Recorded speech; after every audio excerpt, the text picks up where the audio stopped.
Hello, everyone. If you like what I'm doing here, please consider subscribing, liking, and commenting. It would really help the channel out quite a bit. Thank you very much.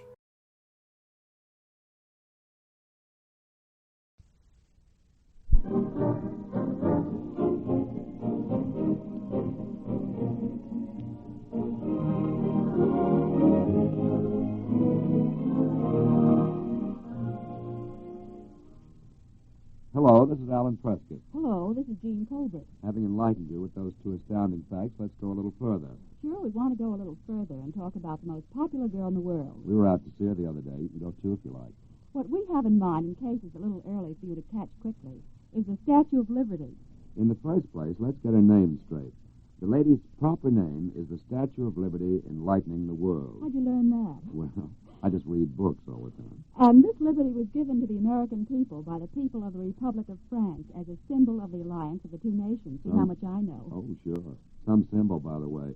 Miss Liberty weighs 225 tons. Now, there's a girl who never worried about her diet. And in case you want to ask her to dance, she stands 300 feet 10 inches above sea level. Very bad for the Roomba. Now, don't overdo it, Alan. Miss Liberty is only 152 feet high, and all the rest of her goes into her foundation and part of the island that she stands on. Still tough on the Roomba. Getting your arm around Miss Liberty would be quite a problem because she's 35 feet around her waist. No, thick at the waist. Oh, thick at the waist. How do you know? Well, I'm looking at the same paper. It says so right here. And her head is 10 feet thick from ear to ear, and her mouth is 3 feet wide. I thought maybe you'd try. No, indeed. I'll reach a long way, but not that far. That's not a very flattering description of a girl, but in days when they built Miss Liberty, they built girls to last. Now, seriously, even if you're a native New Yorker, you should make a trip out to the Statue of Liberty. You can go out there and back in surprisingly little time. Why, sure. It only takes 45 minutes for the round trip from the Battery, and you should allow yourself about an hour to sightsee around the statue. Oh, and right here, there's a rumor we'd like to scotch, too. It's been erroneously reported that the arm of the Statue of Liberty is closed because it's been condemned for structural reasons. That ain't true. They told us out there that the reason Miss Liberty's arm can't be climbed into is, in the first place, it's rude, and in the second place, you have to go up a 40-foot ladder. And if you've ever tried to pass anybody in the middle of a 40-foot ladder, why, you know that it has nothing to do with the love of life, liberty, and the pursuit of happiness. We brought all this up about the Statue of Liberty because it was just about a year ago that the old girl was lit up again. I think Alan puts that rather bluntly. Miss Liberty was lit with electric lights and not 2 or 3 barrels of champagne, as you might suppose. Incidentally, Samuel Hibben, the Westinghouse director of applied lighting, who had the rather large problem of getting Miss Liberty lit, ran into an awful lot of obstacles. One of them was a 60-mile-an-hour wind which blows around the torch, and then the terrific heat created by the cluster of lamps within the unventilated torch is quite a problem, too. In other words, it wasn't as simple as lighting up Junior's Christmas tree. The reason we tossed all this in your direction is that we think a visit to America's most famous statue is worth your while. Did you know that in 1945, 500,000 people thought it was worthwhile to go and see it? Gene, I kept thinking when we were out there about the last time I visited the Statue of Liberty. You know, some time ago I had a summer job, and Saturdays off were very precious. But I had a little cousin come to visit me from Springfield, Massachusetts. Oh, how nice. Well, yes, I thought so, too. My mother pointed out that I was duty-bound to entertain the little girl, and ducking the job herself, she made me take my little cousin out to the Statue of Liberty. It was an awful chore, but I went through it with grim cheerfulness. Well, did your cousin like it? Well, that's the point. After I dragged her out to the Statue of Liberty and dragged her back, I finally said to her, "Well, Janet, how did you like the Statue of Liberty?" And she said, "Oh, I think it's all right, but it ought to be in Springfield, Massachusetts." I have a Statue of Liberty story, too. Years and years ago, a long, long time ago, when I was 5 years old. Oh, it's not that bad now, come. I had the whooping cough. And at that time, there was a superstition that if you took a sea voyage, you'd get rid of the whooping cough. I never heard of anything like that. Is that right? Mm-hmm. So my mother took my twin brother and myself, we both had it, on a daily visit to the Statue of Liberty for 6 weeks. The caretaker couldn't figure the thing out, and he finally reported us as suspicious characters. I would love to have heard your mother try and get away with an explanation for what she was doing. You don't know my mother. I'm sure she convinced the attendant so that he wanted to sell extra tickets to whooping cough patients. You know, Gene, Outside the Statue of Liberty, I didn't mean to rush in and change the subject that fast. I thought that was very funny, Gene. You didn't I look like it up? that whole thing, yeah. Gene, outside the Statue of Liberty, I think one of the most astounding sights in New York is the gardens here at Rockefeller Center. So do I. Isn't it wonderful in the middle of a great big city? You can come out and look at all those beautiful flowers. And the thing that's always struck me as perfectly amazing about this garden. Well, they are perfectly amazing. No, you know what's surprising? Nobody ever seems to swipe the flowers. I think that's pretty wonderful. I do, too, and in a town where you're told to keep off the grass or not to walk on the certain side of the street, they don't find it necessary in Rockefeller Center to put one keep-off sign. Did you notice this morning the Easter lilies are in? What they do with all those tulips? The tulips. Oh, tulips, I said, didn't I? Tulips. Well, don't you know what they do with the tulips? No. The gardener, Mr. Vanderhoek, Mr. Vanderhoek? Should we spell it? Yeah, how do you spell her name? V-A-N-D-E-N, capital H-O-E-K, Vanderhoek. Honestly, Jane, Dutch. so remarkable. She knows how to pronounce all the languages. She can pronounces read. French very good, too. Oh, oui. Well, Mr. Vanderhoek told me that they take the tulips up and they dry them, and then they replant them on the roofs of Rockefeller Center. Oh. Say, Alan, how many tulips do you think there are around Rockefeller Center? Let me see, about a dozen. Oh, you're almost right. There were 6,000 tulips. That was a good guess, wasn't it? Say, I want to talk about what everybody's going to see in those gardens tomorrow. Oh, yeah. There are more than 1,000 white Easter lilies. They have on them from 5 to 8 full-blooming blossoms. Now, let me see, that's about 8,000 lilies. Well, perhaps 8,004. You can have the extra 4 lilies. Oh, thank you. Most generous. Thank you very much. Not only are there flowers, but there are going to be big doings on tomorrow. The Rockefeller Center choristers. What are choristers? Choristers? Don't you know what choristers are? No. Choristers are people who sing. Oh, yeah.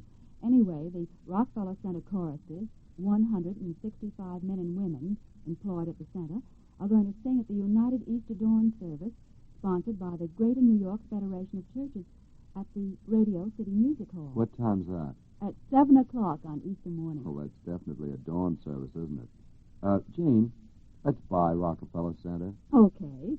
It only cost $59.5 million to build, but I suppose we could get some of that knocked off because it's used now. I've never gotten over the feeling of wonder about Rockefeller Center. Do you know, Gene, that the rentable area, all the area they can rent, in Rockefeller Center, would triple-deck Fifth Avenue from Washington Square to 120th Street? Well, do you think it's going to lie down? Well, not for a minute, anyway. Oh, here's another fact that may astonish you. The steam used annually in Rockefeller Center would heat 2,000 six-room houses for a year. 2,000 six-room houses? Mm-hmm. Oh, now you're just showing off. Say, I know a few things about the place myself. Did you know that the Center Theater has the world's largest chandelier? How big is it? 20 feet in diameter, and the chandelier weighs over 6 tons. You needn't worry about the center sinking into the ground, either. Thinking, why not? Well, because the buildings in Rockefeller Center are 400,000 tons lighter in weight than the rock and the earth that they took out when they built the center. See? I think that's a very interesting thing. I've always worried about that. I thought they kind of loaded the earth down when they put up all this structure. Gene, I think that all this knowledge packed in your fluffy little head would make you dizzy. Oh, I have more if you like it. Oh, let me buy the property and go over it at my own convenience. Say, Alan, do you know that the Milkmaid Company and only Milkmaid uses real honest-to-goodness, pasteurized cow's milk and cream in beauty preparations without having it turn rancid and without it losing its potency? Did you know that? How did we get into this? Well, nothing like this has ever happened to your skin. Nothing's happened to mine as far as I can see. It's right there on my face. All this is for girls. Oh. Alan, you look at the packages while I talk about Milkmaid. All right. Milkmaid cleansing milk does new things to your skin. It's made from 80% pasteurized milk. Just imagine that, 80% Very pretty pasteurized milk. package. I like this thing. You just smooth it on, you rinse it off, and your face feels tingly clean. It gives it that tingle, Here's some stuff in a bottle. What's this stuff? Oh, that's the next thing you use. That's Milkmaid Emotion. It is? Sure it is. And after you use the cleansing milk, you soften and protect your skin with Milkmaid Emotion. I do? Why, certainly. Milkmaid Emotion absorbs quickly and leaves an exquisite base for makeup. It's a grand powder foundation. Smells good. Just Thank the you. right touch, too. And when you use these preparations, take a look in your mirror and then see what a beautiful difference in your skin. It looks fresh, it looks alive, it glows. Oh, glow on. thing you probably wouldn't know about, Alan, and I do, because, from my own experience, it's the new kind of skin feeling and the new beauty satisfaction that these Milkmaid products give a woman. That's why we're pleased to have Milkmaid as one of our sponsors. Our sponsor, period. As our sponsor. After using Milkmaid on your skin, your complexion has that well-scrubbed, clean feeling with that appealing and delightful glow that comes from deep-down skin cleanliness. Nothing like this has ever happened to your skin. Gene, did you say where to get it?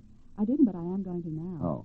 Milkmaid preparations are sold at Bonwit Teller, Saks Fifth Avenue, Lord & Taylor, and at McQuarrie's. As a matter of fact, you can get Milkmaid at better department stores and specialty stores. There we are. Oh, Gene, wait a second. Here's a jolly little bit that was sent in. Listen to this. It begins with the title, Let's Get Better Acquainted with Beets.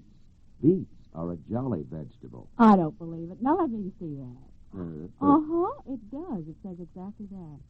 Not only that, but it says, beets are a member of the goosefoot family. Is that good?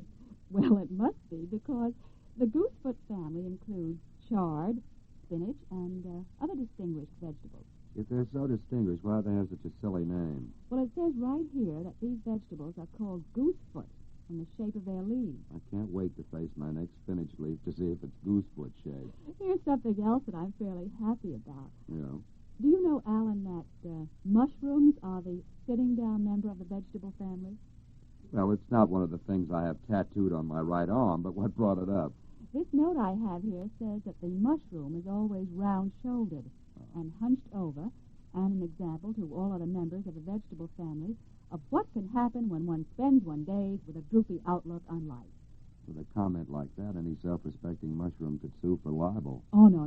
They cover themselves right there. Yeah. They ramble on to say, and I quote, Yeah. Though mushrooms may be round-shouldered, they're no slouch when it comes to flavor. This is making me ill. It is? Well, wait till you hear this one. Yeah. Here's another quote. The mushroom makes a queenly thing of a rather dull idea. I'm glad, aren't you? Oh, yes, I'm tickled. Well, what other fascinating topic have you?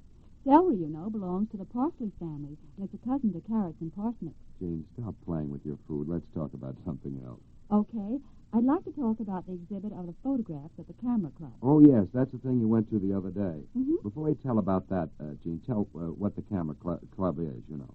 Well, the Camera Club is the oldest incorporated organization of amateur photographers in America. It has one of the largest photographic libraries in America. And ever since 1884, the Camera Club has been a meeting place of people who are camera crazy and film crazy. Did you see a lot of pictures up there? Why, yes, I did. There's an exhibition of photographs by W. Eugene Smith. W. Eugene Smith. Who's he? Oh, well, and W. Eugene Smith? That Why, he's that wonderful life photographer who took so many magnificent war pictures in the Pacific, remember? Oh, yes, all those wonderful pictures in life. Well, I guess he didn't take them all, but he took a lot of those pictures in life. The exhibition is really a joint exhibition with his mother, Nettie Lee Smith. Oh, incidentally, Mrs. Smith, his mother, does all of Gene Smith's processing, developing, and printing. Well, what were the pictures about, Gene? Were they war pictures, all of them? First of all, there were some excellent pictures of well-known people.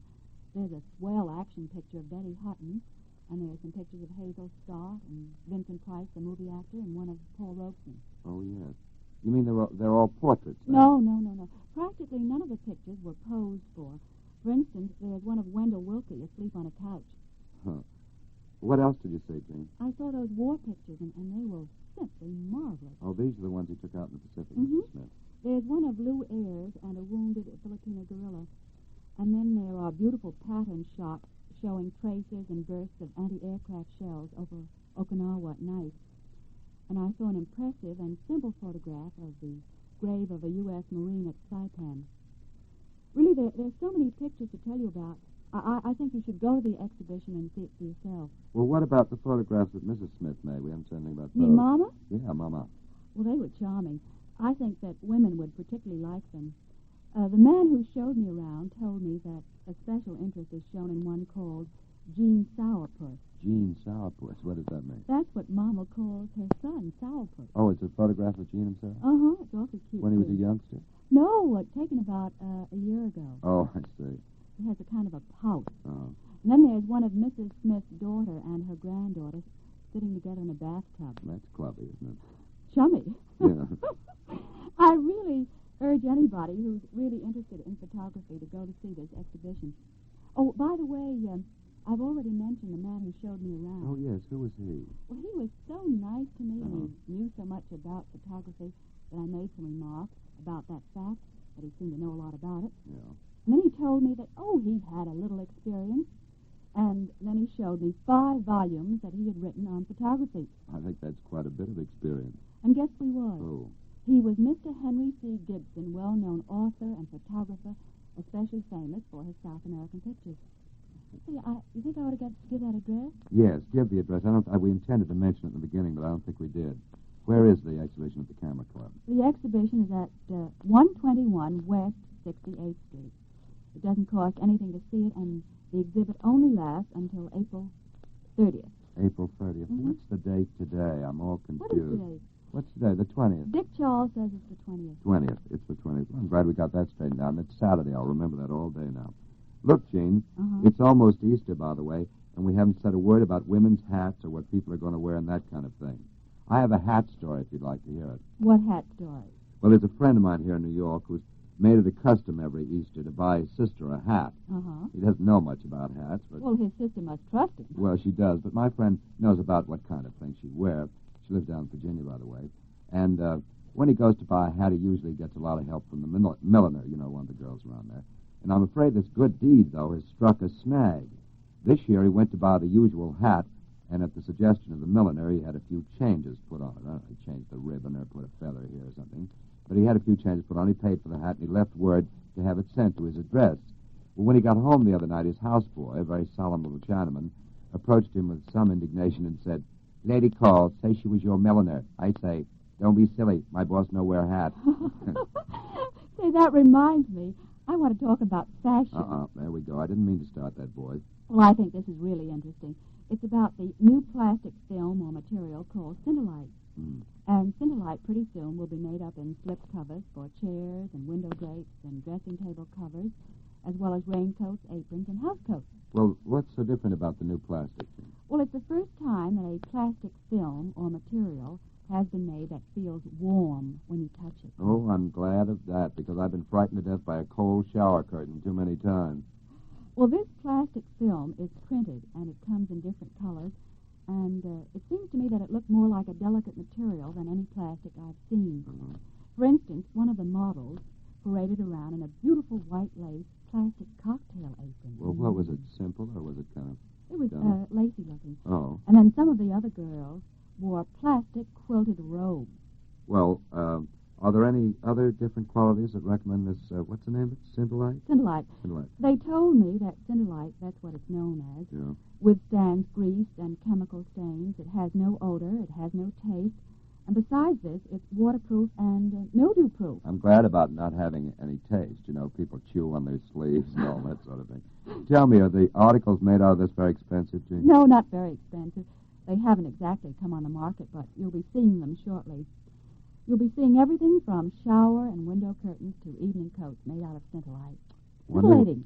Scintillating, yes, indeed. Smart, I wonder what they'll think of next. Say, they've thought of a fountain pen that writes for 4 years without being filled. I don't want to hear about that. I enjoy filling my fountain pen. It gives me something to do when I'm not filing my nails. I also enjoy that. Say, Alan, have you heard about the cadoozle? Gene, sometimes I worry about you a little. Cazoozle? What did you say? Cadoozle. The cadoozle. What's the cadoozle? Well, the cadoozle is a new way to market. It's a new automatic food store. It's patented after the assembly line method that American manufacturers devised to reduce cost and increase their production. Oh, I know what you mean. It's one of those stores where all the merchandise is behind glass and you have a key with a perforated tape in it. That's right. It's something like a music roll for a player piano. You insert your key in a slot under lettuce and grapefruit and meat or whatever else you want to buy. Yeah, even lemons and oranges. And then you hand your key to the clerk who plays back the tape. And with that, believe us or not, all your purchases come rolling down a moving belt and your bill is automatically added. Gene, I bet this would be a new way to end it all. We'll hear about some poor character who tried to add his bill as fast as the cadoozle, I can't say that today, as the cadoozle did, and then by diving into the cadoozle belt with a can of tomatoes in each hand. Cadoozle, what a name. Well, what would you call a thing like that? I don't think I'd like to think about it. Well, the other name that the inventor of the cadoozle thought of was the Piggly Wiggly. Piggly Wiggly. Piggly Wigglies are all over the South. Oh, I know. We've had some trouble at my apartment, too, but the man came put some powder around. Now it's all right. Oh, Alan, we haven't said anything about headquarters. Headquarters? Mm-hmm. What do you mean? You know, the restaurant that's run by Johnny Schwartz and Marty Snyder? Oh, yes. Those are the two returned veterans who, when they were in service, cooked for everybody, including the Queen Mother of England and Al Jolson, with no stops between. That's right. They were the cooks for General Eisenhower, you know. Oh, yes. I heard the general stopped in to take a look at the place after the boys went into business. He probably wanted to see if they had lamb stew. You know the lamb stew story, don't you? No. Oh, yes. Tell them about that, Gene. That's an amusing story. Well, when the boys were cooks for General Eisenhower, he came back to France after a flying trip to London. And then when he saw the boys back at his headquarters, he raved about the lamb stew that Mr. Churchill had served him. The boys felt that they weren't going to be outdone by anybody, so they put out a lamb stew the next day themselves. And when the general wanted to know how they knew that he liked lamb stew, the boys spoke up and said that that was one military secret that General Eisenhower had let out after his conference in London. So now lamb stew is one of the specialties at headquarters. You know, I understand the place is practically the crossroads of the world, in that if you're looking for an ex-GI pal or some guy you had a drink with in Timbuktu, you'll probably find him at headquarters. Oh, it's practically loaded with generals. All the more reason for going, boys. If you'd like to see a general when you don't have to stand up, sit down at headquarters and watch him mull through his lamb stew. Well, Alan, the way you go on, you think they don't have anything but lamb stew. They have lots of other good American food and French dishes, and I really think it would be worth your while to see how these two veterans are getting along, how they're making out. Yeah, if you want to check in at headquarters, it's over at 108 West 49th Street. Now, so much for that. Gene, I want you to tell the oboe story. Well, once I was lucky enough to have an apartment. This is the one about the musician now. About the musician? Yeah. The oboe player. That's right, yeah. But my across-the-court neighbor, Mr. X, used to keep me awake every morning by playing the oboe. We call him Mr. X because he really exists, and he's very famous, so we decided we better hadn't do anything but just call him Mr. X. This man really exists. Go on, Gene, I didn't mean to interrupt. Mr. X would start practicing the oboe at 5 o'clock in the morning. I finally complained to the owners of the building, and they said they would have to do something about it. Well, I sent in a letter, and I received a very snippy letter. They informed me that I had no right to complain, that I should consider it a privilege to hear the most famous oboe player in the world, no matter what time in the morning, and if I didn't like music at 5 in the morning, I knew what I could do. How do you like that? So I made up my mind that there would come a day when Mr. X and I would meet. Shortly afterwards, I was leaving the house, and I was followed by a man carrying a little black case. I turned and said, "Now look here, Mr. X, I said there would be a day. You've just got to stop that oboe playing." Shrill, ain't she? His attempt to interrupt me got no further than, "But, madam, but, madam." And then I continued, "Now, don't madam me. You've kept me awake for 6 months. I'm on the verge of a nervous breakdown. I know you're the greatest oboe player in the world, but I still have to sleep." And while I caught my breath, my antagonist slipped in a thought.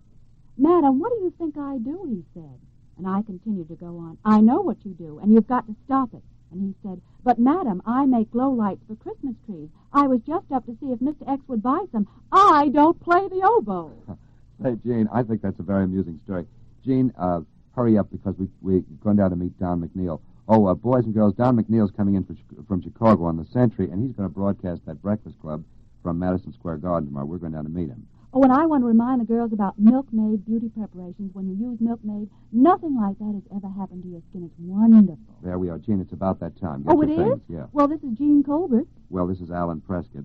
Listen again next Saturday at 8:30, and we'll bring you some more news and chatter about old New York. I've got the door open, Well, Gene. Don't shut always me up fool with while your I hat. It say. takes you so long to get a bag packed or anything of the kind.